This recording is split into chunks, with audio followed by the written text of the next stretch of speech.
The Things We All Carry is a podcast about first responders and their stories surrounding trauma on the job.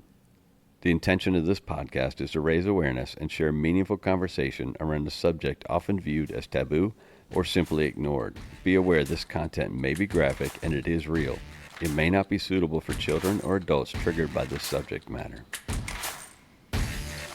Welcome back to The Things We All Carry.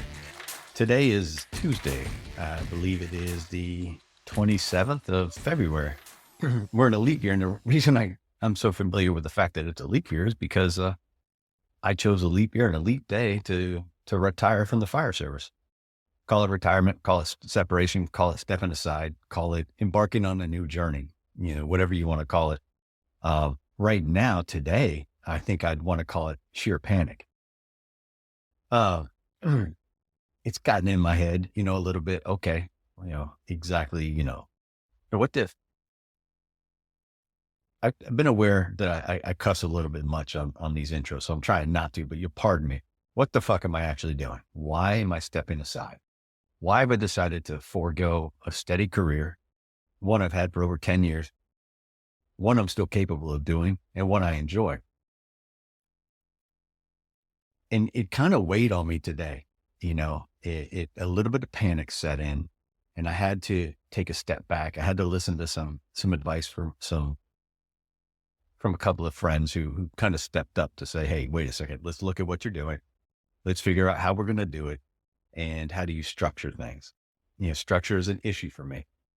One of the hallmarks of my quote unquote ADHD is the fact that I'm scattered.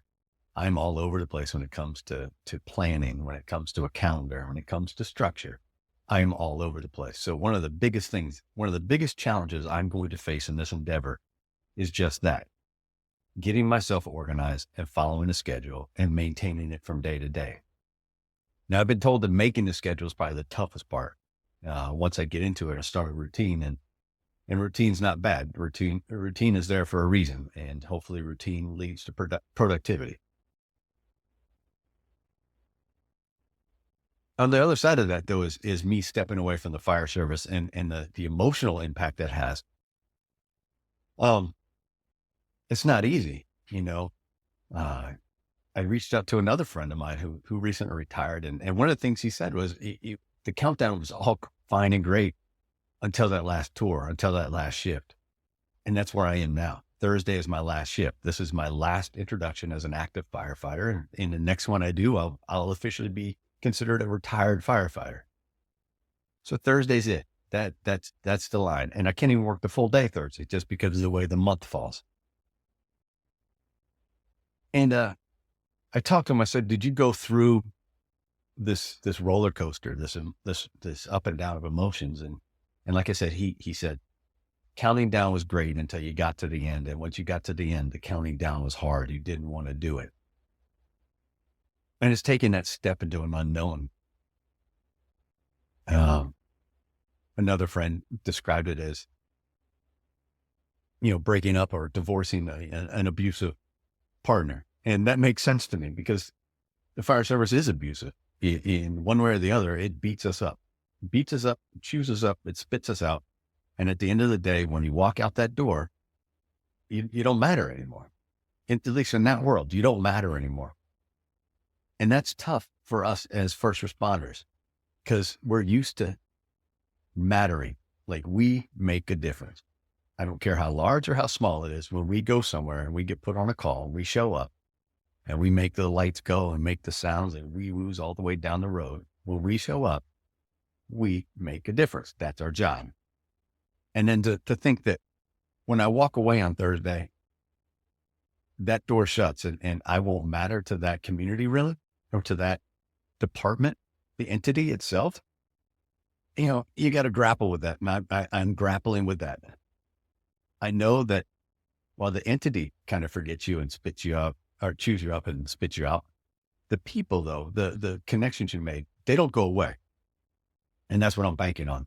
I have to maintain those connections and I have to maintain my sense of worth in the world, by doing what I do and, forging a new path. Like I've been saying, I reached out on Instagram to people on the the channel for the things we all carry. And I was like, how do you deal with it? And I had some great advice, some fantastic advice about it. And some of the stuff I'm already doing, some of the stuff I'll add in, some of the stuff isn't for me. And that's just because of my belief system. Uh, but most of all, I just have to accept that I chose this new normal, and this new normal is what I make of it. And that's, on one hand, enthralling and it's exhilarating. On the other hand, it's scary as shit. And here I am. Okay, bud, it's up to you. You're taking care of everything. And, that's one of those things where I start to think, well, fuck, have I even been an adult for my entire life? I'm not sure. Now it's time to pull up my pants and do this thing. I started the fire service at an older age. I was 44 when I went into the academy. So I spent just over 10 years and I'll be 55 in April. And I've changed quite a bit over that time. It's been a tumultuous 4 or 5 over the last 10 years. It has been a rocky ride. I've had some loss in my life. We went through COVID. I went through a divorce. I lost my mother. I lost a very good friend in the department. And I lost one of my best friends that I worked with and hung out with and talked to and confided in. And I kind of lost my sense of being, my sense of self. I'm ready for some of that to subside. I want some normalcy. And that's kind of ironic because here I sit jumping into the tumultuous deep end. But I think I do that so I can create my own peace and my own path and my own existence. And I've done it before. I've invited you along and I'm going to do it again. I want you to come along for this ride. I want you to pay attention. I want you to learn what not to do, what to do. I want you to see that you don't have to rely on 25 years. You can make your decision when you're ready to make your decision. And then you can go out into this world and you can apply the skills that you garnered and used for however many years you were a firefighter or a cop or a paramedic or whatever it is. As firefighters, it's kind of crazy because they ask, what skills do you have? And the answer really should be, what skills don't I have? Every time you need something, you call me or you call us. And the skill set is unlimited, to be honest with you. We've experienced so many different calls and so many different instances where we've been called upon to think on the fly and make decisions based on, split seconds. And so I guess part of this is to show people that, okay, when your body or your mind says, I'm not in this game anymore, you have a place to go. You create your own path and you can thrive as well as just survive. And to be honest with you, I don't want to just survive. I want to thrive. I want to make a difference. I want to put a product out there or a couple of products out there that make a difference in everybody's life, and that's a lofty goal. It might sound ridiculous, but that's what's out there for me. I have, as I said, mixed emotions about leaving the fire department. I love the people I work with. There are some phenomenal human beings that I've experienced in my time in the fire service.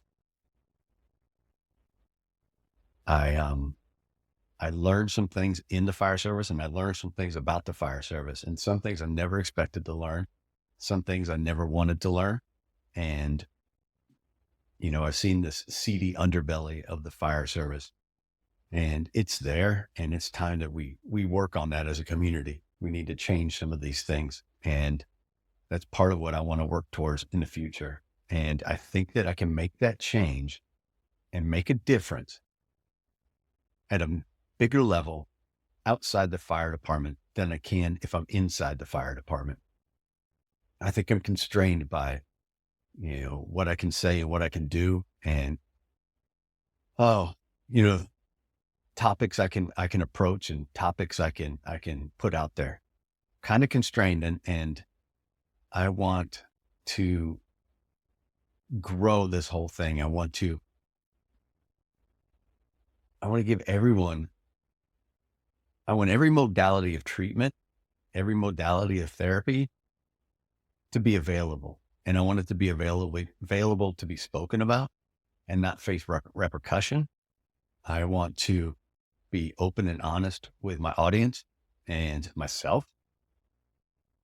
And I want to just break free of some of there's always a little piece of this toxicity in an organization, and some have it more than others. And I'm ready to just be free of that and be unrestrained, not be constrained to a norm that wasn't set by or for me. I love the fire service. I love the people that I've worked with. I love the experiences I had. I had a crazy ride in 10 years. I did a lot of stuff. I saw a number of different calls, and I was challenged in numerous ways.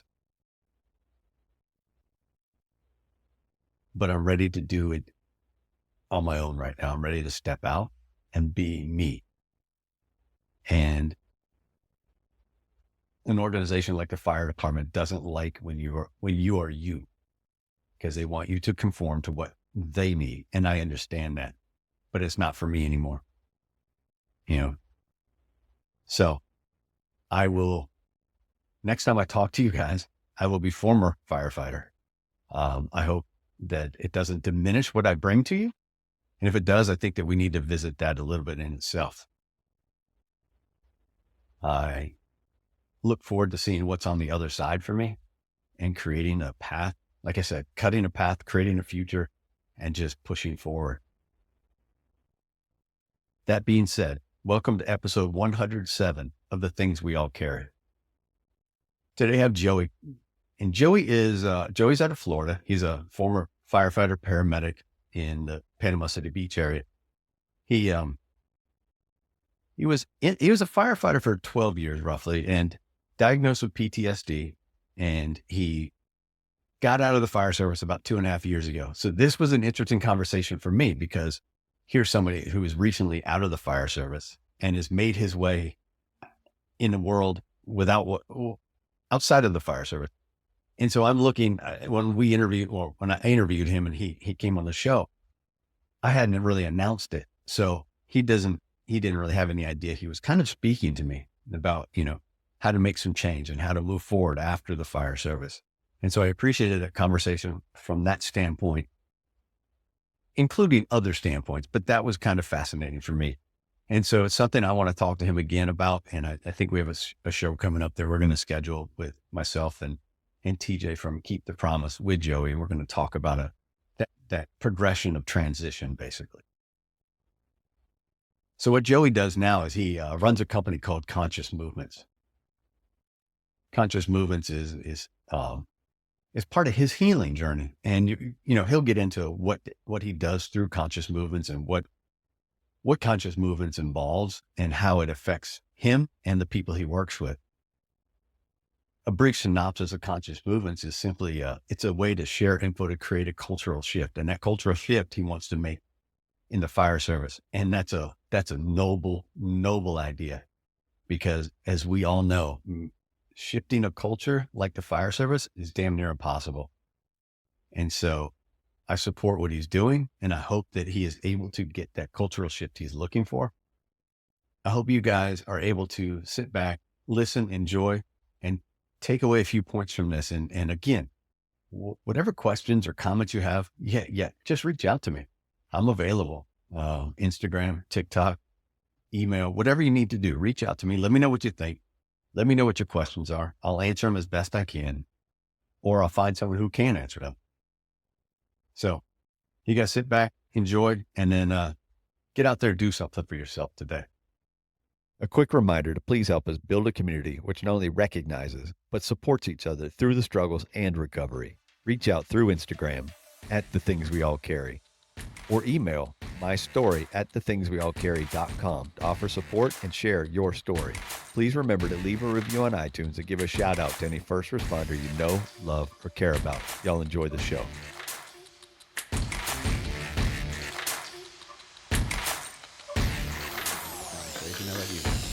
Yeah, let's do it, man. All right, you're going to see me kind of flash away because I'm going to look at the notes that I have as well. So don't panic. I'm not ignoring you. I'm just trying to keep up with you a little bit. All right. So. Yes, sir. All right. Well, welcome back to the Things We All Carry. This morning I have Joey. Joey's out of Florida, and remind me what part of Florida. I know it's Central Time, so it's on the Panhandle part. But which area? Panama City Beach. All right.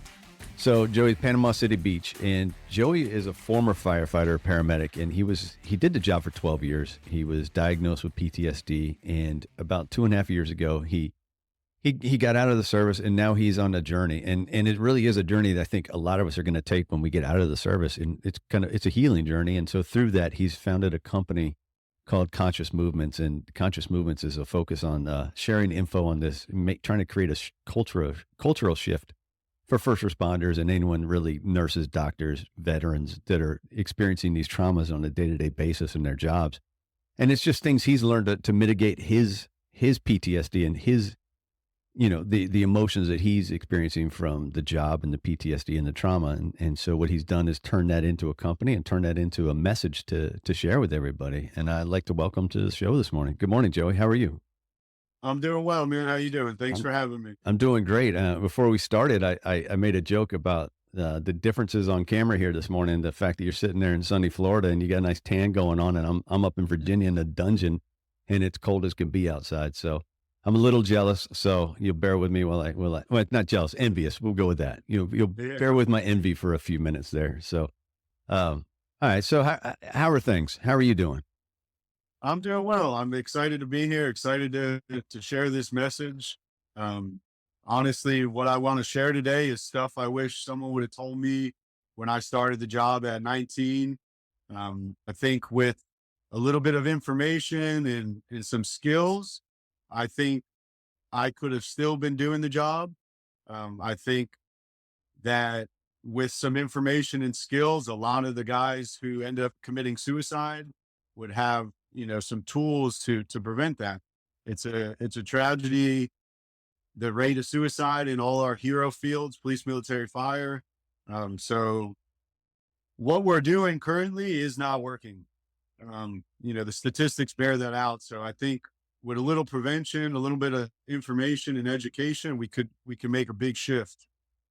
I had a conversation with a couple of people yesterday and a prospective guest. And one of the things that I'll use her Karen as her name. One of the things that Karen said was, well, there's a shift and we're getting so much better about taking care of ourselves and these traumas and how to recover and mental health in general. And then I see a comment on a post yesterday and someone's like, man, just go to the gym and get your serotonin up. Stop being a victim.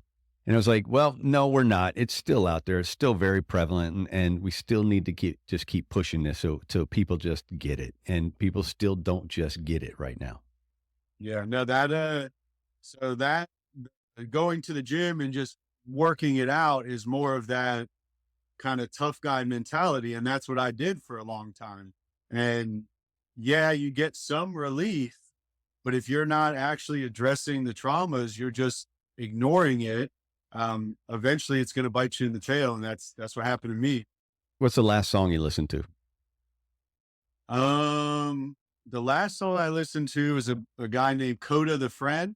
And I believe the song is called Open on Sunday. Okay. But he's a rapper, but very conscious, aware. He talks about, the body keeps the score, addressing trauma, generational traumas, and being a better father, all these kind of things. Coda with a K, Coda the Friend? Yeah, Kota, the Friend. Okay, cool. Thanks. That's one I hadn't heard, and I'm going to check it out this afternoon. Well, let's go back to the beginning. Where were you born? Where were you raised? I was born in Hollywood, Florida, South Florida. Oh yeah, I know where Hollywood is. Yes, 954. Love the area. And then I ended up moving up to Panama City Beach about 13 years ago. All right. Did my fire academy paramedic down south. And at the time there was no jobs. So I just started applying and was lucky enough to get hired up here, and then ended up just staying. All right. So Nice. you're born in Hollywood. You find your way to Panama City. What was growing up like for you? Were your parents married? Were they divorced? Did you have kids? Or excuse me, do you have siblings? Was school an adventure, or was it something you enjoyed? What was it? What was going on? So I am one of four. I have an older brother, myself, and then a younger brother, a younger sister. My parents got divorced when I was around 9 or 10 years old. And that kind of set me on a path where I kind of had to grow up young. Right. And basically my older brother and I kind of took care of our younger siblings. School, I did well in school. But a big focus for me as a kid was just supporting my family, helping out any way I could. And that's kind of where the fire service came up for me. I think in 11th or 12th grade, I had a opportunity to do an explorers program where you go to the firehouse and, see what's going on there. And it just, from the beginning, I was hooked. I don't have to sit behind a desk. I get to help people. I've always been an athlete. So I get to do a physical job. And then after that, I was all in, went straight to the fire academy after high school, got my EMT, got my medic, and then, started working by the time I was 20.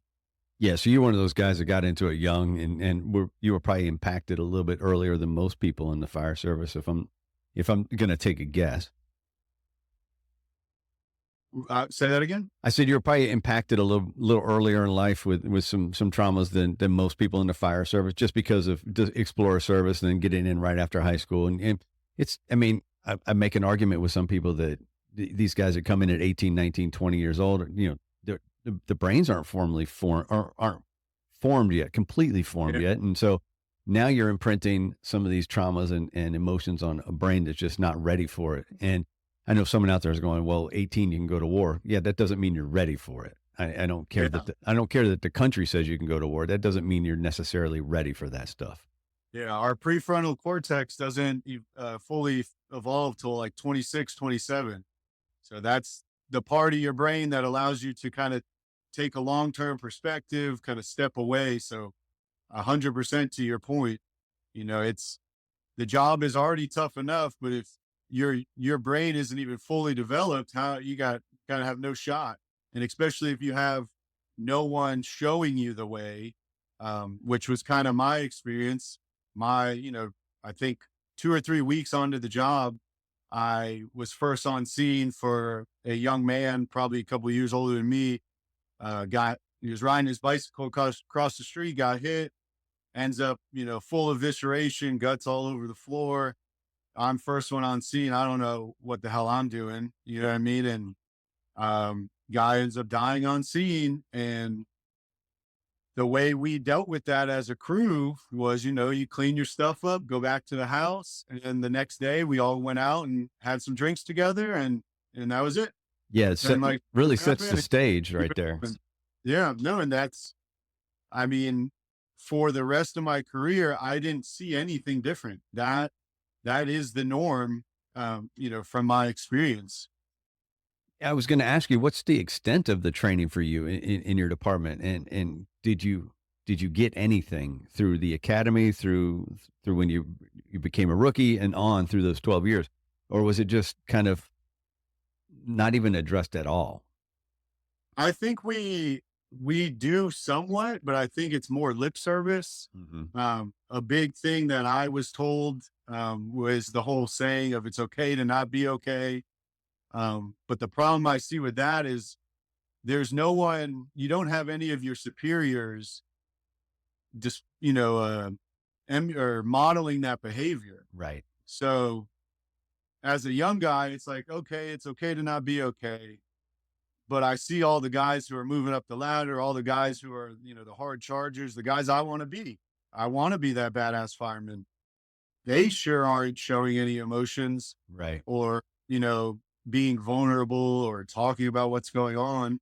They seem like they got it all together. So I think we do a lot more lip service about this mental health thing. And the part I think is missing is we don't um, we don't drive home the point that trauma lives in the body. So this idea that the body keeps the score when you experience a trauma, it is literally an energetic shock to your body. And unless it's expressed, it's going to stay stuck in the system, and it's going to lead to dysregulation, eventually leading to burnout and PTSD. So we are starting in the fire service to mention mental health. But from my experience, you don't have any of the upper brass, you know, really showing it.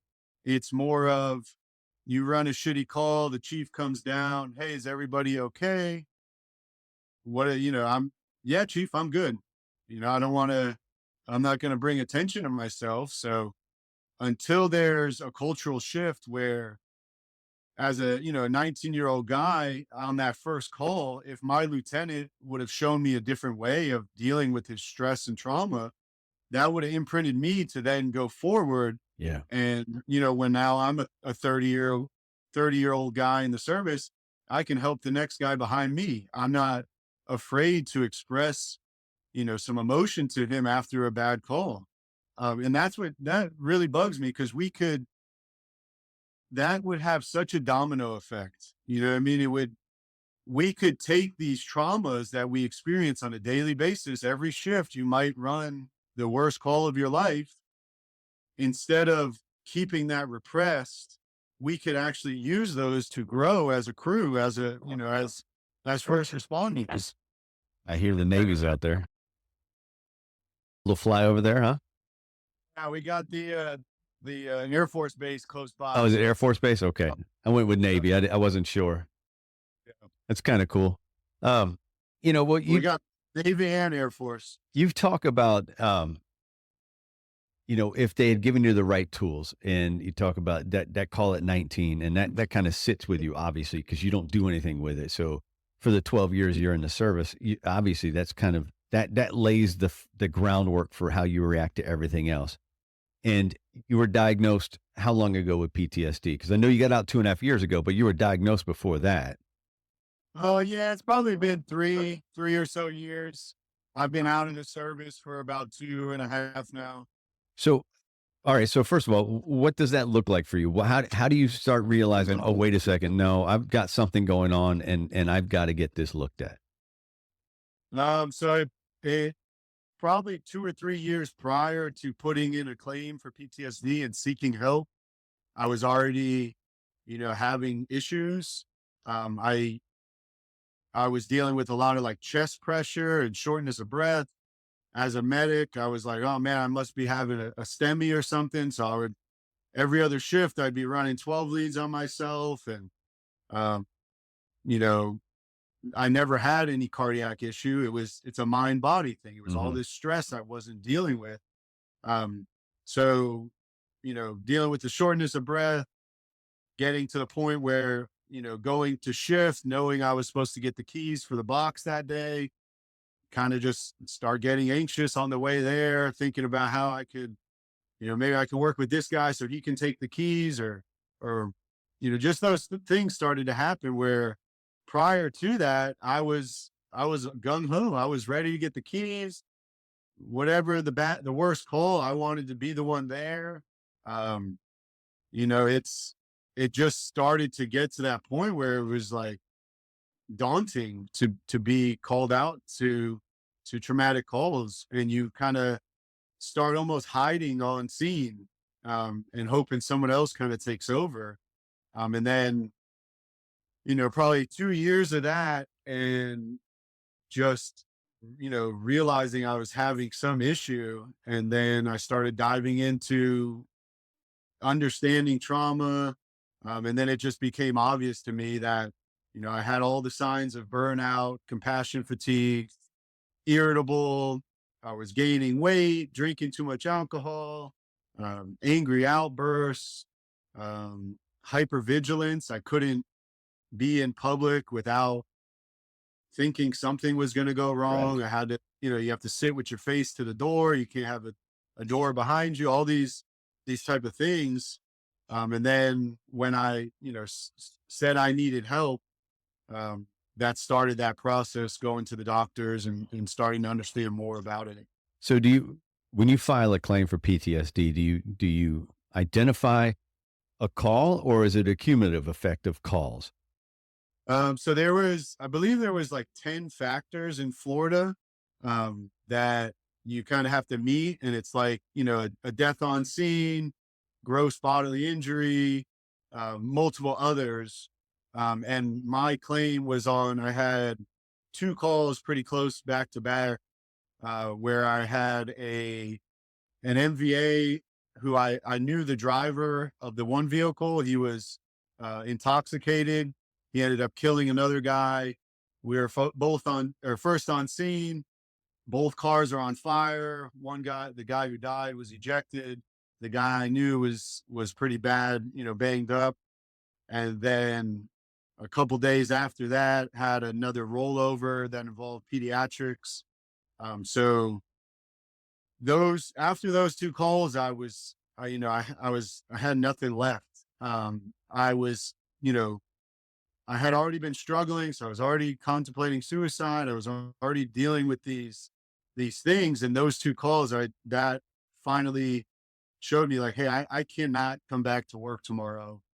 I think I ended up getting off shift after that call, because like, how am I supposed to take these keys back? Like, I can barely, catch my breath right now, let alone go run another, traumatic call. And I know we're going to be very delicate about this because you're still in a process. Do you experience kickback immediately? Financially, you're talking No, about? no kickback in the sense of higher ups going, wait a second, no, get back on the job. It wasn't like flat out like that, but like I said, we have this saying it's okay to not be okay. But it took me 2 or 3 years just to get to the point where I was desperate enough to raise my hand and say, hey, I need help. Mm-hmm. And once I did, my experience was, now you're kind of shunned. So it's not, flat out people telling you to your face that suck it up, buttercup. But if you've ever worked in a fire service, it's kind of like being in high school. Everybody talks. So I was on light duty for about 6 months, and you're, roaming around the stations, hearing the talk. And I would have a lot of the older guys tell me, hey man, like you just got to compartmentalize, like, Yeah. and I would ask them, okay, how do you do that? Do you have a little box inside your head that you keep it separate? Like, let alone the fact that you're on your second, third marriage, and, you're alcoholic and all these things, like, that doesn't seem to be working for you. So even though we have this notion that it's okay to not be okay, from my experience, as soon as I ask for help, you kind of get shunned. You are Right. now, the day before, I was a hero. I worked on our technical rescue team. I was, a guy who got after it. And now I'm just, a janitor, basically walking around the stations, cleaning stuff. And no one really wants to talk to you because they don't understand it. I started to realize too, a lot of guys who would talk to me, were people who were struggling, but they didn't know how to ask for help. And when I would tell them what my experience was, that made them not want to ask for help. You know what I mean? Like, I had hopes of promoting. I was on that line. I was 8, 9 years into the job. I was, starting to get to that point where I was going to move up the ladder. And as soon as you say, I need help, now, like, they're not going to promote you anymore. They might not say that, but sure, that's kind of how it seems to go. I wonder, when I hear you say that the people out there, like once you ask for help, people kind of shunned you. And I wonder if it's because it touched too close to home for those people. Yeah. So when I first started this stuff, like, me being on this podcast, expressing this to you is a huge, progression from a couple years ago. For so long, I was afraid to be expressive. I was afraid to be vulnerable. Yeah. So when I would start to talk to guys about this stuff, you see them clam up and shut down Right. because they were doing what I did. They were repressing everything. So they don't want me go poking around expressing my feelings because then that triggers their feelings. Right. And then if then they would have to deal with the stuff, you know, which it's not easy to do. It's not easy to unpack all this trauma that we shoved down for however many years of service. So towards the end there, where you had those back to back calls, and you realized, no, this isn't going well for me. I'm not where I need to be emotionally or physically, mentally. How was it affecting life in general? Like, obviously, it affected life at work. What was it doing to you at home? So a big problem that I had with my spouse was just the communication. So, 10 years of holding these calls in because I didn't want to stress or traumatize my spouse. That created a big disconnect from us because she didn't understand what I was going through. I didn't know how to express what I was going through. So that kind of pushed us further and further apart. So it was, we nearly got divorced. I was drinking too much. I was probably more of an asshole than I would like to be, just quick to be angry. Right. And really I was hurting. I had a lot of pain that no one understood. But part of the problem was I didn't let anybody in to understand. And that's part of this cultural shift. If I was told as a 19-year-old kid, instead of giving the example of, hey, we're going to go drink and let's just keep this to ourselves. If I was told, hey, man, you have to express this. Right. You need somebody, a spouse, a friend, whoever. That would have, set me up to where my wife and I could have understood each other a lot more, and she probably could have helped me. And I may not have got to that point where, I'm at the end of my rope type of thing. And one thing on that I'll share that really helped me, especially as firemen, we want to fix. And that's most people's tendency when you express something traumatic to them, it makes them uncomfortable. So they want to say, well, you did a great job. You did everything you could. You couldn't have done anything different. But when I first started to express to my wife these traumas and she would do that, it would essentially shut me down. Yeah. So something I want to express to everybody out there is you need someone who can hold space for you, who can just listen to you, because the antidote to repression is expression. So simply getting these calls off of your chest, in a container where somebody else is listening to you and they don't need to tell you, well, you did a good job. You did the best you could. Cause that used to just frustrate the shit out of me. I'd be like, well, the kid's dead. Right. And that kind of would just put the lid on me expressing what I had to say. So, I mean, that right there, if in probationary school you were taught and you were, kind of coached to who is the person you can go to that can just hear you out, like the department should be kind of helping you find that person for yourself and giving you some tips. If the department could have brought my wife in and explained that, he just needs you to listen to him and just be there for him, let him express it. That would have changed a lot for me. And in my healing process now, that component, just having my wife understand that. And when I have flashbacks, when we're driving through an intersection where I ran a call, if I get triggered and I feel I want to express, she's tuned into that now. She can just listen and she doesn't feel the need to, well, you did the best you could, type of thing. And that as I express it, I literally feel it coming out of my body. That tension, you feel a release. That's what crying is. It's a natural release. But we've been conditioned to not do that because real men don't cry and all these other just, nonsense sayings. It's funny. Yeah. I've always thought, well, I'm too emotional because I don't mind crying. I'll cry when something happens. And I've always thought that even, before I started this whole podcast and the whole conversation thing, I was like, man, that's too much emotion. But come to realize, no, it's not.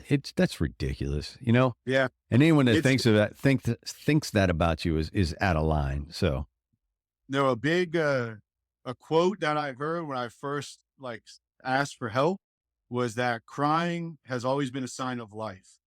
And mm, for me, that just cracked me open, because I know as a medic, going to a pediatric choking or whatever, you come on scene and you hear that kid breathing yeah, and crying, and you're like, hallelujah. that's a sigh of relief for fuck sure. Yeah. But for us as the guys doing the job, guys and girls doing the job, if you're not crying, you're literally dead. Right. It's a natural process, but so many of us we've deemed vulnerability a weakness, which when I had my first son, that really came to light for me that no, being vulnerable and being emotional is a strength. I don't want to repress my son's emotions. I want him to have emotional intelligence and understand what he's feeling, learn how to express it. So that way, once you express it, you can come back to homeostasis, and then you could be the best father, brother, Right. kid, first responder that you can be. Well, let's go back to 3 years ago. You realize, okay, this is what's going on. I need help. What's your first step when you decide you need help? My first step was telling my lieutenant, and at the time, the lieutenant I had was, we were already kind of discussing this stuff. He was going through his own stuff, so he was someone I could confide in, and someone who gave me a little bit of understanding. And when I told him, I was like, dude, I don't want the keys anymore. He basically told me, well, hey, you can, why don't you put in a claim and take some time off? I never had any intention of doing that. I didn't know it was even a thing. I had planned on being a career fireman. I could have retired at 50 or whatever with 30 years on the job, and that I had no other plans. So luckily I had a lieutenant who basically told me, here's a resource. Um, and at the time it felt like, I was in an airplane and I was ready to jump, and someone's like, well, here's a parachute, take that parachute. I was like, thank God, let me pull that chute and get some help. So you start a claim, and that's one aspect of it. But how do you start to ask for help for yourself? Because the claim is one thing, but actually getting help for yourself is a whole nother thing. Correct? Well, once I started the claim, that put me on light duty status. So now I was involved with workers' comp, and that you're now in care. So I was given a psychiatrist, a psychologist. I treated with EMDR, Mm-hmm. uh, and I did neurofeedback. So once I asked for help, thankfully there's, now you're in the medical system, and I started this journey of healing, and I was able to, in a way, you're dealing with workers' comp. So the system is kind of what it is. Mm-hmm. But luckily the providers I dealt with, they were willing to help me. So for example, for me, the talk therapy wasn't as helpful as something like EMDR. Um, EMDR is more directed at addressing the trauma and expressing it out. So I would call that a body-based technique as opposed to a mind-based technique, or bottom up versus top down. Okay. So from my experience doing the talk therapy, a top down process, when I would try to express the calls, I would trigger the same story and my body would shut down. Mm. And that didn't allow me to release the trauma. Something like EMDR, breath work, TRE or trauma release exercises. These techniques are based at, directed at addressing the body and then allowing you to release that while not stimulating the same story. So you don't get stuck in this story. A lot of people with PTSD, we're playing that same call over and over and we can't get out of it. Yeah, you get stuck on that loop. Yeah. So trying to address the trauma through your mind isn't always the best way. So for me, going to my body and learning to release it by expressing it has been the most healing part. And then on the back end, now I'm less triggered. So now maybe with my psychologist, we can actually talk about the call So as you opposed to just being shut down. you do EMDR and you find, okay, that works for me. That's perfect. But you don't stop there. You go on and you find these other things that eventually become what you're doing today. So how do you start to find those? How do you start to find TRE? How do you start to find the movements? Where does that come in for you? That was out of desperation. Okay, perfect. Let's hear about it. So do you start adding one at a time or what? It was, I'm treating with the psychiatrist, I'm doing all this stuff, and I'm still feeling like I want to kill myself. I'm still way more irritable than I would like to be. My sleep is still jacked up. So that's when I started to dive into breath work. That kind of came my way. And from doing some breath work where, for 30 minutes or so, you're breathing in these certain patterns, I would have these, cathartic releases where I would have flashbacks of, some hanging I went to or some whatever call, and I would express it out. And then from that experience, I would feel better in my body. So the first time I did that, that's when I put together that the mind and the body are one thing and trauma lives in the body. So from that experience, it just sent me on, I was inspired and I started to look for what are other skills. So this whole idea of skills before pills, we have to have positive skills to deal with our trauma. It sent me on that path and I got into Tai Chi, ice bath, sauna, um, getting my sleep right, all these kind of things I saw them as ways that I can empower myself.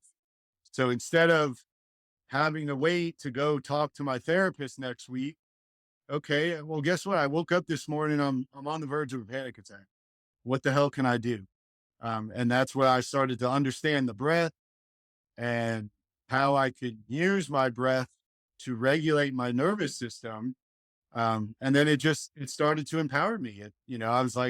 I went from a victim mindset where, hey man, you got PTSD, you're messed up. I don't know what to tell you. Take these pills, talk to this lady who wasn't there with you. And it started to be, okay, oh shit, I'm recognizing that I'm triggered. My body is in that fight or flight. What can I do right now to regulate myself? How can I relieve some of this stress and trauma? And then it's just been a practice of that. I've tried every different thing I can think of, and everything that's worked for me, I've put it together into conscious movements. And that's what I'm sharing now. What? I lost you. Yep, there you are. Yeah. Sorry, I had a call there. No, you're good. What is TRE? TRE is trauma and tension release exercises. It was developed by a man named David Berceli.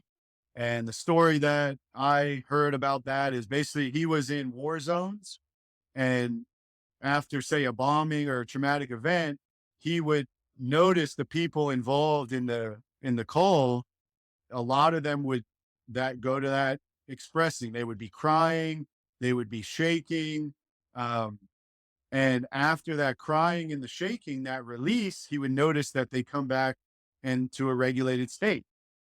So I'm not sure the whole story, but basically developed a technique to where through movement, you can stimulate your body to go into that involuntary release. And that the first time I did it, your body is literally involuntarily shaking. And as the shaking moves through your body, you might have some stuck points. So for me, it felt like my heart was stuck and just closed. Well, by the time that shaking got up into my chest, all of a sudden I'm sobbing my eyes out and experiencing these traumas. But when I experienced those traumas initially, I never cried them out. I never expressed them. So they were stuck.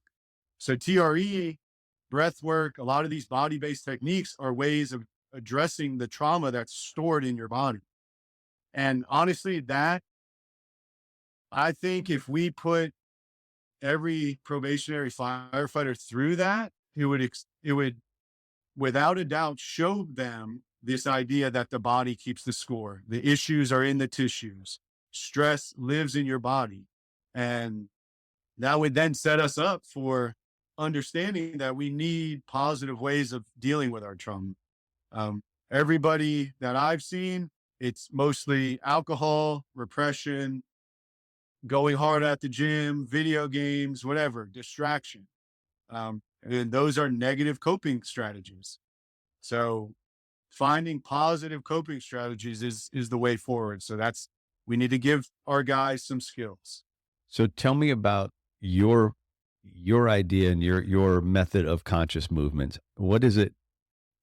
How do you wrap it all together? How do you present it? How do you teach this?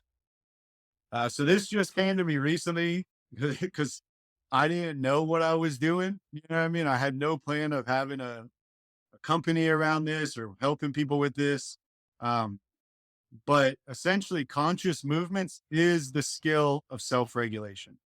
So in order to heal from my trauma, I first had to become aware of it. So prior to learning these techniques, learning meditation, learning mindfulness, I was so dissociated from my own body. So part of conscious movements is learning how to listen to your body. So by understanding the autonomic nervous system, the sympathetic, parasympathetic. So for example, when you're in that stress response or sympathetic response, your breathing goes up into your chest. Right. We breathe through our mouth instead of our nose. Our shoulders cringe up. Your heart rate, your breathing increases. Your mouth dries out. You get tunnel vision. Mm-hmm. So there's all these signals that the body's sending to you. Most of us do not have a clue. So we may be in a triggered state, but we're not even aware of it. And then our kid does something, or our wife does something, and we fire off at them. Mm-hmm. And you didn't realize that you were dysregulated an hour ago. So conscious movements is using movement to tune into our bodies, start to learn the signals that the body's giving us. And then by understanding those signals, you can use your breath to downregulate or upregulate. So like I mentioned, that tunnel vision, you could recognize you're in a stress state. You notice you get that tunnel vision. We called it situational awareness on the fire scene. Once you notice that, you can become aware of it and intentionally toggle where you're looking. So when we're in a parasympathetic relaxed state, we go into that panoramic view. That's why looking at the ocean, looking at mountains, that kind of thing is calming. So by recognizing these things and then learning what are the toggles I can use, my eyes, my breath, my postures, we can downregulate the nervous system to where you can go from being reactive to coming back to being responsive. So I come to you and I'm just some dude and I listen to the show and I go, okay, that sounds like something I can do or I need to do. So I reach out to you and I say, hey, I got 11 years in. I'm just feeling like I don't want to do this job anymore. I actually don't even give a shit if I live, that whole thing. And we not all, but many of us have experienced these feelings. What's your first step with someone like that who comes to you? My first step is getting them to understand the body keeps the score. Stress lives in your body. If you've experienced traumas and you have not expressed them, they're stuck in your body. Mm-hmm. So once you understand that, though, it gives you a path toward healing. And, a lot of us who get into the service, we're hard chargers, type A, like we want to get after it. So my challenge to the guys is like, let's go get after it. You have shit you're not dealing with. If you want to be fit for service, if you want to be a good first responder, you have to do this work. You cannot just keep shoveling it and putting it in that, imaginary box and pretending it's not affecting you. It's affecting you. Ask your kids, ask your wife, ask your friends. Have I changed since I first got in the job? Guaranteed they'll tell you yes. Yeah. So for me, it was, like I said, I thought when I was first having these symptoms of chest pressure and stuff, I thought I had a cardiac issue. It's less about that mechanistic thing, and it's more of understanding your mind and body are one thing. And that's a different approach. That's not necessarily the approach of Western medicine. We want to just fix things. But once you understand that, then it becomes, okay, what skills do you have to express your trauma? So something I do with my guys and the people I work with is, like I said, first explaining to them that stress and trauma lives in your body.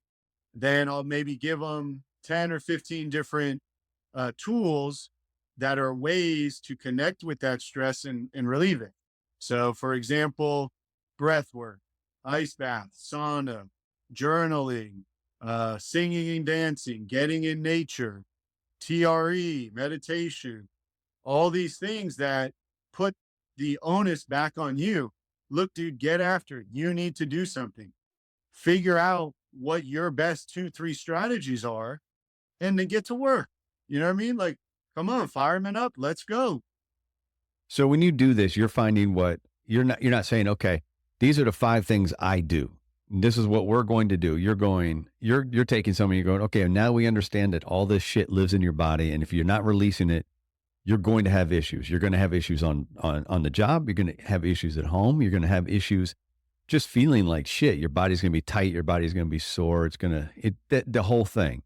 So you get them to understand that. And then do you give them these ideas to work on, or do you say, or what kind of things do you enjoy? Or because I saw a post the other day that you did, and I think it was 2 days ago, and correct me if I'm mistaken, but you were with a partner on a beach and you guys had a stick and you were swinging the stick around in a circle or swinging around and causing the other person to make a decision to use a creative movement to get around this or get over the stick or under the stick. How do you decide something like that works for somebody versus breath work versus EMDR versus, and I know you're not doing EMDR because you're not a therapist, but there's something that you would suggest to people, I'm assuming, versus sauna and cold plunge. So how do you decide which aspects a person should try, or is that based solely on what they experience? Yeah, this is where it's like, it's on you as the person. Mm-hmm. Like, I can give you, hey, these are 10 different ways. What are your top 3? What are the ones that stand out to you? Maybe you're like, I don't know, journaling's not for me, but yeah, I can do some breath work. I can do an ice bath. Okay, let's try it. You know what I mean? This is kind of like my idea with probationary firefighters. If you explain to them the body keeps the score, you're going to see a lot of shit in this job that if you don't deal with properly will affect you. More of us are killing ourselves than the job is. So what we're doing is not working. And then it would be, here are 10 different ways to deal with stress in a positive way. What are your favorite ones?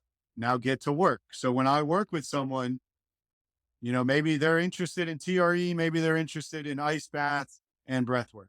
Okay, let's do those things, see how it works. And again, it's on you as the person. You need to tune into yourself and figure out what works best for you. Like, for example, my wife when she's feeling a way, she wants to express it and talk about it. That's her way. Right. For me, when I'm triggered, movement is my go-to. Right. I need to take a pause and go move my body, get out of my head and get tuned into my body, feel what I'm feeling. And then, maybe I want to express it later. Right. But everybody's going to be a little different. And it's on you as the first responder, as the person, to figure out what works for you. I think our job as departments should be giving people options and giving them tools and skills, but it's not going to be the same for everybody. So when I work with people, it's about giving them options. Let's explore it together, see what works best for you. And once you find those strategies, time to get to work. You know what I mean? Keep yourself fit for service.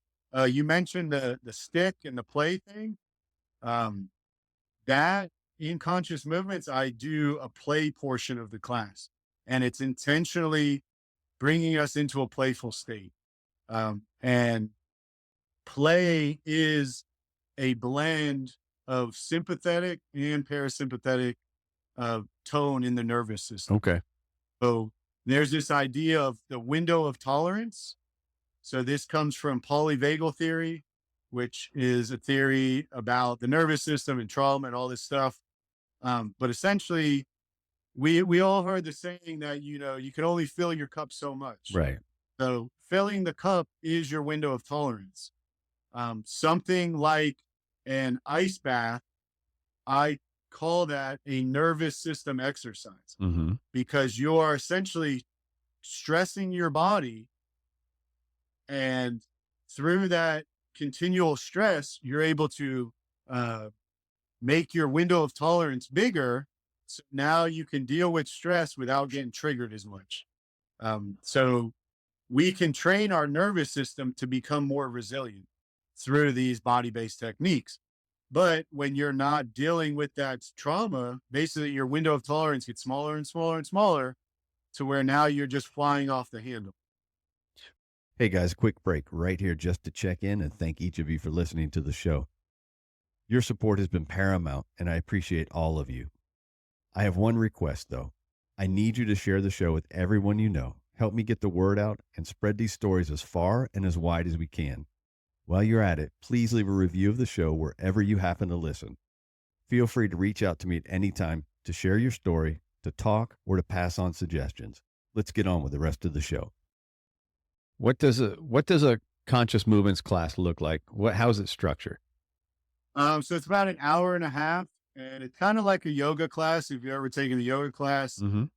I'm up front, and I am essentially, the practice is everything that I learned to regulate myself. So prior to putting in my claim, I used to get up. We would go on shift at 8:00.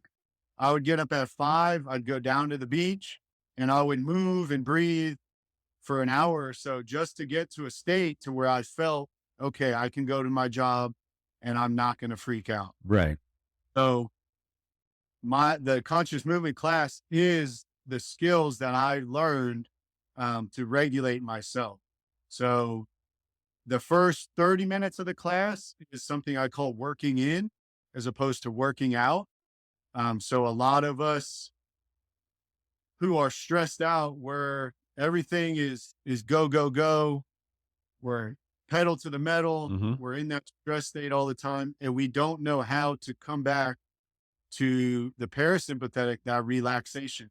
So working in is kind of like a meditation in motion, where I took movements from Tai Chi, which is, you're doing these movements in a slow way, using your breath to keep your body relaxed and trying to be aware. So we all have what I call parasitic tension. So a lot of us have our shoulders hiked up, Oh yeah. maybe a tight jaw. A lot of guys in the fire service will have like this jaw thing they do, or restless leg syndrome. So those things are your body trying to release some stress. But if you ignore them, it just stays there. But as you tune into those things with breath, with movement, with awareness, you can recognize, oh man, I'm holding my shoulders up and I'm thinking about this call. But before you become aware of that, you're kind of SOL. So the first part of the class is the working in, nice and slow. Then we get to the workout portion where I'm breathing or getting people to speed up. And then at the end of the class, we get into the third gear. So you're in that fight or flight, heavy breathing. And then we lay down into a meditation where I walk people back through the breath. So through the class, I want people to learn what their stress response is and then learn how to use their breath to either upregulate or downregulate. So when you leave the class and you're in this calm state, you feel it in your body, and then the guy cuts you off in traffic. Normally you would say, F you, Yeah. buddy, whatever. You're able to pause for a second because you feel that trigger. You feel your body tense up. You're aware of it. And now you can go, oh shit, I need to do a nasal breath. And then instead of saying the dumb thing to your spouse or the stranger, you're able to respond. And that skill, you're essentially training your window of tolerance. So now that when I'm going to a fire scene or a traumatic call, I'm able to stay present for longer because I'm aware of my body and I understand that a nasal breath into my belly stimulates the vagus nerve, which stimulates the parasympathetic, which calms the body down. So prior to knowing all this, I used to, you're going to a structure fire, you're fired up. I'm in the back of the truck and Yeah. I'm just, oh yeah, let's go. Right. You step off the out of the truck and I would have these moments where I'm dissociated. I'm gone. After the fire, you kind of come back to, and it's like, holy shit, what did I do? That is what happens when you get into such a high sympathetic state that your body does that. You go into that tunnel vision and you revert to your training, but you're less aware. So by learning to listen to your nervous system and then either toggle it up or down, you're able to stay more present, which is going to make you a more effective first responder. Where do you do where's your physical location when you do the class? And I know it's in Florida, but do you have your own space? Do you have, where are you doing it? I do it at a jujitsu gym that I Okay. train at. All I right. just rent the space from them. And But I also do these practices with people one-on-one. A big part of it for me is getting in nature. So getting your feet on actual earth out in the, with the ocean or whatever, those things are already calming. So that kind of amplifies the practice, but they can be done anywhere. now, do you work with people outside of the state of Florida? Do you say, okay, I know that you're in, well, for me, example, Virginia, how would you do that? Or would you just be like a mentor and a guiding at that point? No, we can do it. I mean, I could literally do the conscious movement class with you over Zoom. Right. I do think these things are more, beneficial in person, Of course. but I think once people wrap their head around the fact that stress lives in your body, and then you have an experience through movement, through breath, through an ice bath or whatever of feeling that release. Right. Now it's okay. That's what we're going for. So however we can get you to feeling that, the skill is for you to be aware of your body. You know what I mean? So we can do it over Zoom. It could be, in person. It works. However, it's giving people these skills and then putting the onus on them. It's you have to take care of it. And so then your seminar, on the other hand, is what, just the class on steroids? Yeah, basically. So the seminar, I share about my story and how it all came about. I tell people I was a fireman, was having these troubles, got diagnosed with PTSD, a big key for me in developing this practice as well was understanding that PTSD is essentially a dysregulated nervous system. Oh yeah. You're stuck in that fight or flight. Mm-hmm. So once I understood that, and being a paramedic, I already had a good understanding of sympathetic, parasympathetic. That's why I think the fire service could really jump onto this. Like, look, your nervous system's dysregulated. Here are some ways to regulate your nervous system. And that's what conscious movements basically is. It's the skill of self-regulation. And do you travel for the seminars? I do. All Yeah. right. I've hosted them at different yoga studios, different jujitsu gyms. I've tried to share this information with departments in my area, police and fire. And they're always excited about it. And then rubber never hits the road at whatever reason. I would imagine for a fire station or a fire department, it's tough to do because you're going to have, to really get the most out of it, you have to have people come off duty. Because you can't really go into a firehouse while people are on duty. You'll never get through the 90 minutes. I think I lost you for a second there. You get on There the we go. job, you get on the job and you got whatever, a couple weeks of getting trained up on all the protocols and how people do things. Okay, give me or someone like me a couple days to give people the information. And then it's so powerful because when I learned the TRE, I was still on the job and I did it with a few of the guys on the job. And I would tell them, hey man, your mind and body are one thing, trauma's in your body. And a lot of them would just be like, okay, they're just kind of humoring me. But then once you go through this experience and your body has this cathartic, involuntary release, now you can no longer think that it's nonsense. Right. So my kind of thought would be you give people before they start the job, give them this experience so that they understand it. So now when I'm 20 years old and run my first traumatic call, I'm already like, oh yeah, like this is a traumatic call. Let me not deal with it in a negative way by drinking alcohol and not telling anybody.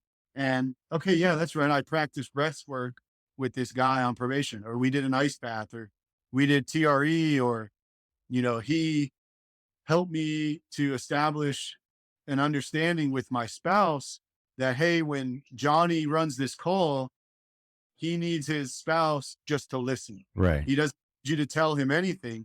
He needs to literally just get it off his chest.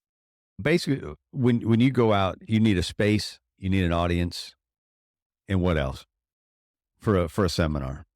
That's it. I Right. have 3 posters that I use, and maybe I can send them to you, but it's, the 3 gears of breathing is one of the poster. Mm-hmm.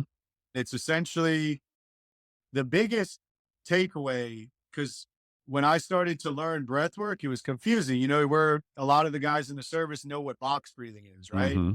Inhale 4, hold for 4, exhale 4, hold for 4. But when you ask them, okay, what is that doing to the nervous system? I don't know. Okay, well, if you understand the 3 gears of breathing, you'll be able to understand any breath work.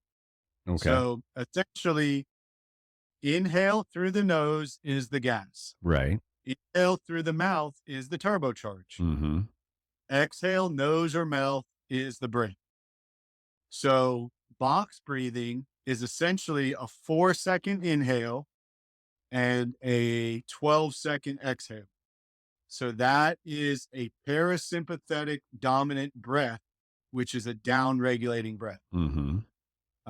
So understanding that, you can then go, oh, I'm triggered. I'm ramping up. I need to press the brake.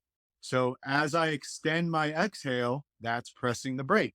So if my exhale is longer than my inhale, that is a down regulating breath. If we sat here for 5 minutes and I had you breathe a 4-second inhale, an 8-second exhale, you would see your heart rate drop 20, 30 points. Right. And there's a saying that the story follows state. So Okay. the story in your mind follows the state of your body. Gotcha. So if I'm in a stress sympathetic state, my mind is going to be revving. And that is what I deal with. I wake up a lot still, and I'm in that, Mm-hmm. and then Right. my mind racing. I have all these calls flashing through my head. And when I was being treated, no one told me simply, dude, you are revving your body up with your breath. Right. No one told me that. Right. They told me, you have PTSD, here's a bunch of pills. Right. And learning, oh damn, becoming aware that, oh, I'm up, I have my shoulders up, oh, I need to down regulate. Let me start to exhale more. Let me switch to my nose. Let me breathe into my belly. All those things, I call that leveraging your biology. So how can I use my biology to down regulate? Right. So inhales the gas, exhales the brake. The first gear is the green zone. That's in through your nose, out through your nose. That is your calmest breath. That is how everybody should be breathing on a regular basis. Second gear is in the nose, out the mouth. Third gear, in the mouth, out the mouth. So it's very simple. Like it's fireman proof, right? Like Yeah. we're in that third gear. That means we're in the stress response. Right. That means our body is dumping adrenaline and cortisol. That means our ability to stay present and have good situational awareness is going offline. Right. I can simply downshift, I can then bring that back. So that becomes the skill. It's simply, do I need to rev up? Do I need to come down? It works, for depression as well. If I wake up and I'm just feeling down in the dumps, instead of, going to kill myself at the gym or taking a Red Bull or slamming 10 cups of coffee, you can use that third gear of breathing to upregulate your body, stimulate the release of adrenaline, and get you going. Gotcha. So that I teach the 3 gears of breathing. I teach about the autonomic nervous system. So teaching parasympathetic, sympathetic. Mm-hmm. I basically just teach stress response, relaxation. So you're either revving up or revving down. It's funny. And then the last thing I was going to, and one mention about breathing. I think that if you've ever been on a fire and you go to rehab and we all do that. I mean, I know that if my heart rate's a little elevated when I come out of a fire and I want to go back and do some work, then I know the way to do that is to breathe through my nose. And I'm taking those easy breaths and I'm extending that exhale because I want to down regulate that heart rate. And so I think many of us do it without even realizing that's what we're doing. Yeah, no, 100%. But it's a skill. And that's where it's like, if we were taught this right away, right out in fire academy or on probation, right? The time to be practicing the skill shouldn't be on that traumatic call. No, it shouldn't be after you come out of the fire on your third bottle and you're shot. You should have already known that. You should have been doing that in training. You should be on the way to the call already regulating your breath. Mm-hmm. You know what I mean? So yeah, for me, it's just learning how the body works. Like when I started to piece this together, it was almost like it's a user manual for the body. Right. I was like, why wasn't I told how to why didn't I know that you can go up or down? Right. And once you understand that, then it's the skill. Now you can get better and better at it. So and then that helps you, in an argument with your spouse or your kid or a stranger. It's the same skill of being aware. Oh, damn, my body is upregulating because my jaw is tight. My breathing's up. My vision's narrowed, all these things. And okay, yeah, I've practiced this a million times. I'm going to bring myself down. So you said there was a third part before I interrupted you. So the last poster I teach about is the triune brain. So the triune brain is an evolutionary theory of the brain. Right. Uh, Basically, our brain has three evolutionarily distinct portions. You have the brain stem, which is also called your reptilian brain. I I color that red, just like the third gear of breathing is red. So I made all my stuff fireman proof, color coordinated, and tried to make it super simple. Then we have the limbic brain, which is our emotional brain. And then, like we were talking earlier, that prefrontal cortex, that's your most evolutionary advanced part of your brain, doesn't fully develop till 26. That part of your brain is what allows you to delay gratification, take others' perspective, think creatively. When you're in a stress state, the blood shunts from those higher level portions to the brainstem. And essentially, you are an animal at that point. Mm-hmm. That's why we become reactive instead of responsive. The saying, I was seeing red, or, that kind of thing is happening in real time based on the state of your nervous system. So if I'm in a stress state, I'm predominantly functioning from my brainstem. So that will make me a less effective responder. So, and tying it all together and getting that buy-in is the trick. Yeah. And do you find difficulty getting that buy-in once you tie it together for everybody and present it in that manner? The people who come to my class and work with me, no. I mean, Yeah. a lot of them are already hip to this idea that, they've been stressed out. They've been doing the traditional medical approach of pharmaceuticals, maybe talk therapy, and it's just not cutting it for them. Right. So they're already looking for something else. They may already understand that stress lives in their body and they need to express it somehow. Mm-hmm. So a lot of times when I teach the nervous system and then how the breath interacts with it, and then how the brain changes based on the state, it's like light bulbs go off for people. And then when we practice it, because that's the thing, we can talk about it all day, but until you practice it and until you feel it in your body, it's just all, it's all talk. Right. But once you become aware that, oh, I didn't realize I was in a stress state. I didn't realize I was wearing my shoulders as earrings and I've been reactive. You recognize that, and then you feel that relaxation as you downshift, then it becomes the skill. You know what I mean? Like I said, prior to starting all this, I was so dissociated from my body. So that's something people have to understand about trauma and stress is when you're in these traumatic situations, the body can dissociate to allow you to survive that experience. If you don't then do practices to come back into yourself, you literally kind of get stuck in your head. So I couldn't feel my body for the longest time. Right. And as I started to do meditation and tune into my body, that's when I realized, holy shit, I have an elephant on my chest. Yeah.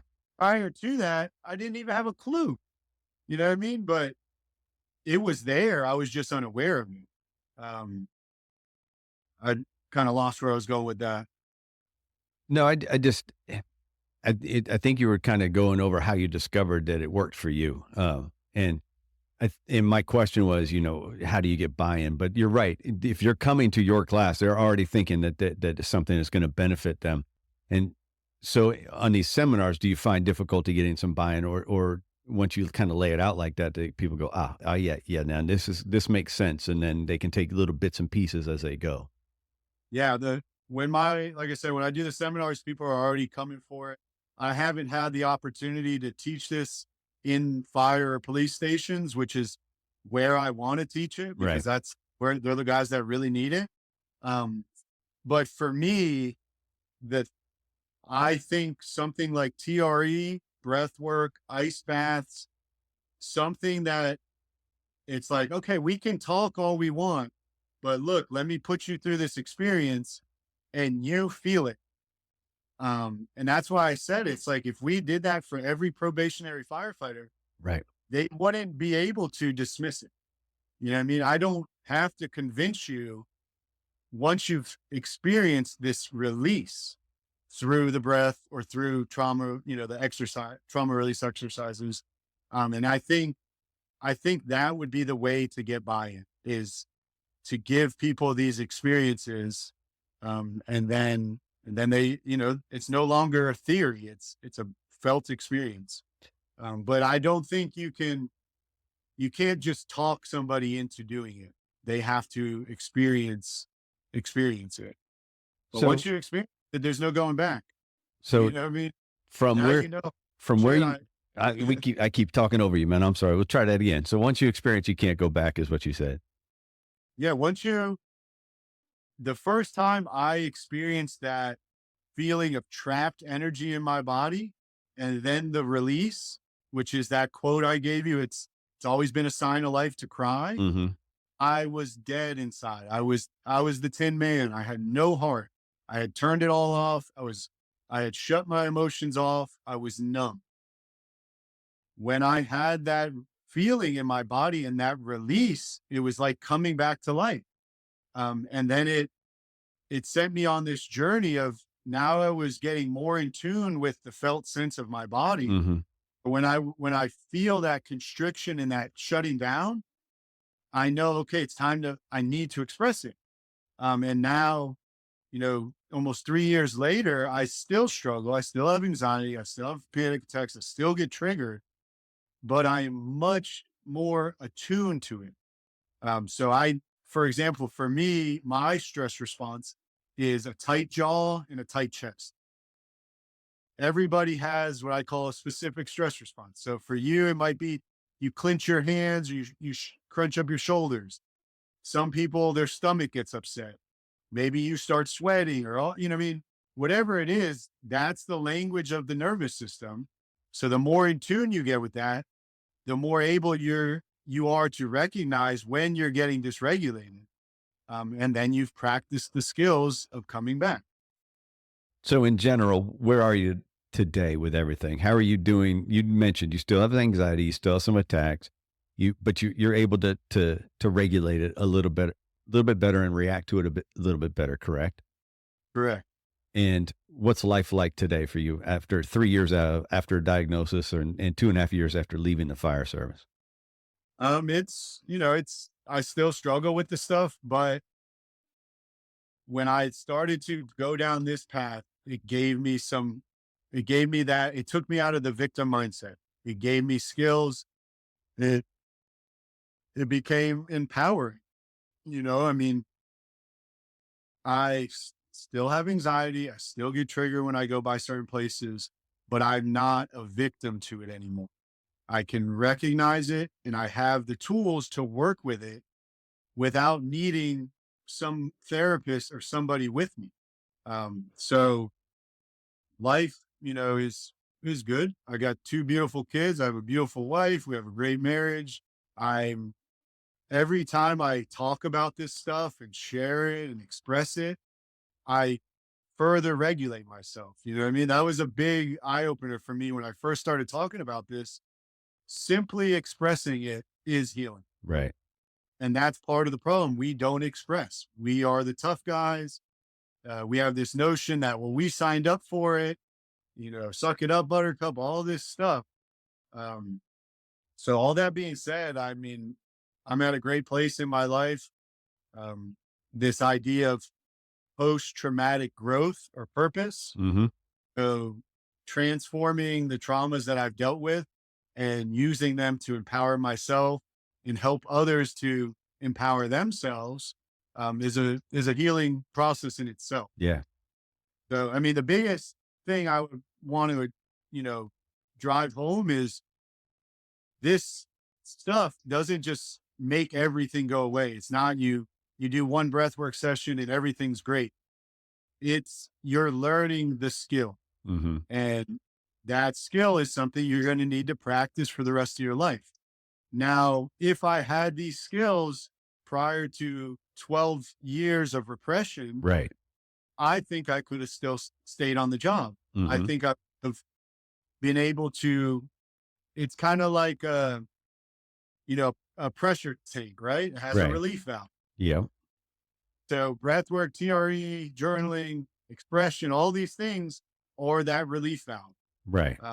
So instead of having a blevy and the whole thing blowing up, I could have been using those skills to relieve that pressure over time and prevented myself from getting to a place where I was, just in a bad way. So if people want to follow along with your journey and maybe look into taking a class or a seminar with you, where can they find you? So my website is conscious-movements.com. I'm on Instagram at conscious_movements. And those are the two main places. My Instagram is more up to date stuff that I'm doing, you know what I mean? Seminars, working with different clients, sharing different stuff.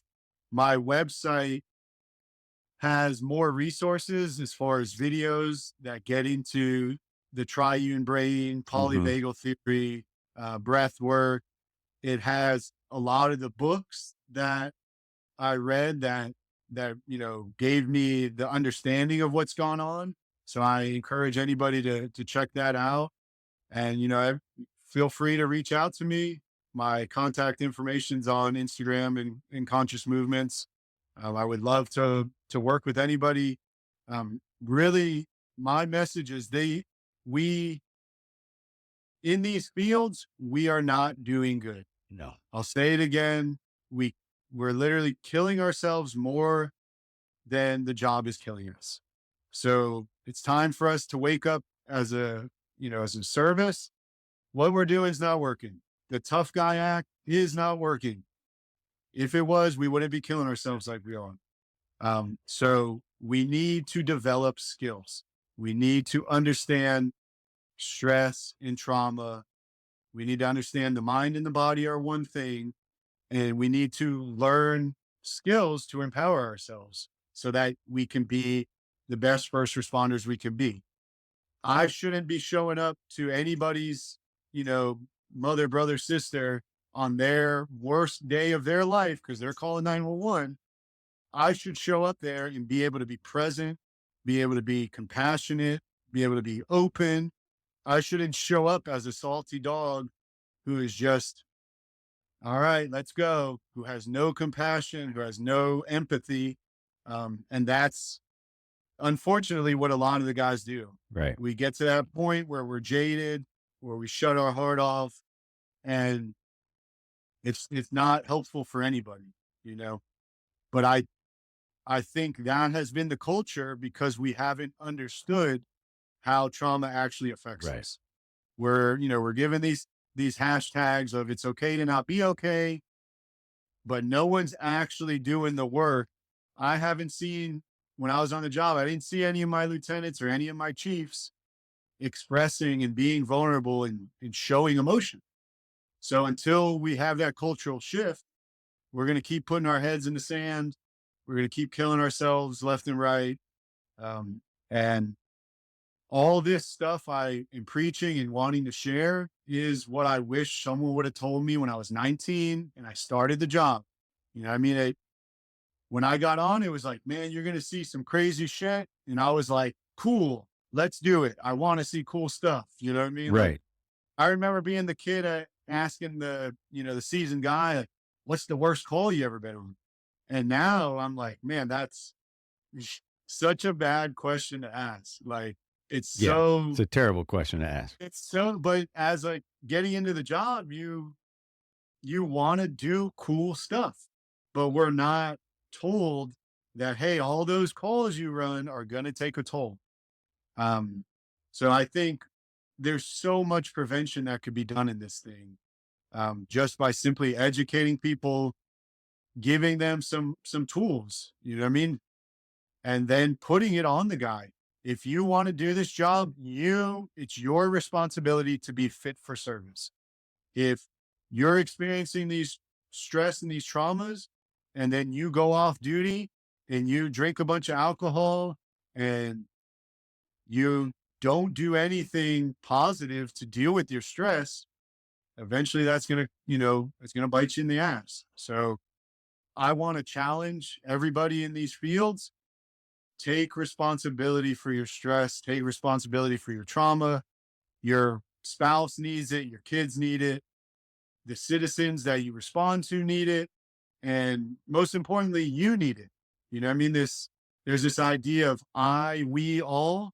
So, I mean, we know it going into a fire, right? You're responsible for yourself first. I can't help my down fireman if I'm not fit for service. Right. So we have to do the work to deal with these things so we can stay, stay responsive, stay present, and stay compassionate. So let's get to my final questions. And I gave you a warning at the beginning that I'm considering changing my questions because I had a question posed to me that I thought was too good. The other day I put a question out to the broadcast channel on Instagram, the things we all carry. And it was, I wanted to hear some writing prompts because I want to write some more. And I thought, well, let's hear what people are thinking they want to hear. And one of the answers was, when was the last time you felt a sense of awe? And it struck me. I was like, well, that's a fantastic question because that's a tough answer in my opinion, because awe is such it should be such a rare thing, or why else would it be awe inspiring? And so I kind of want to ask you that. When was the last time you felt a sense of awe in your life? Yeah, no, it's a great question. I would say the last time I experienced a sense of awe was my second son being born about 2 months ago. And I mean, obviously the miracle of life is enough to snap you out of your daily drama. But I think in order to be able to feel these positive emotions, we have to deal with our traumas. Mm-hmm. We have to deal with our stress. If your body's stuck in a stress response, it doesn't matter how awe-inspiring the thing is in front of you. You may not be able to engage with it, Right. because you're in a fight or flight response. So yeah, the last time for me was my son being born. My wife had to have a C-section. So there was this, death is kind of a quickener of your awareness. So, having some fear that I hope she's okay. And then, you hear the baby cry and you have that sense of relief and just the miracle of life. Right. It's amazing. And for me, awe is felt in the body. And if you are not regulated, if you have all this stored trauma, the body becomes unsafe. Right. So you tend to live in your mind and you separate from your emotions, and that ends up making you live in kind of like a flat land. Right. You're living in this just grayed out existence. So that was the last time I felt it. And the more I've healed and the more I do this work, the more I get to experience positive emotions, which for a long time in my life, I did not experience positive emotions. So yeah, that's awesome. That's a perfect example. So, all right. What about a book? What's a book that you want to suggest for the audience? I'll give you two. Good. So Let's hear it. these are the first two books that, again, like I expressed, showed me that the chest pain I was having wasn't out of cardiac issue. I'm 25, as healthy as can be. It showed me that it was all the trauma I've experienced that I haven't dealt with. So the first one is called The Body Keeps the Score. Mm-hmm.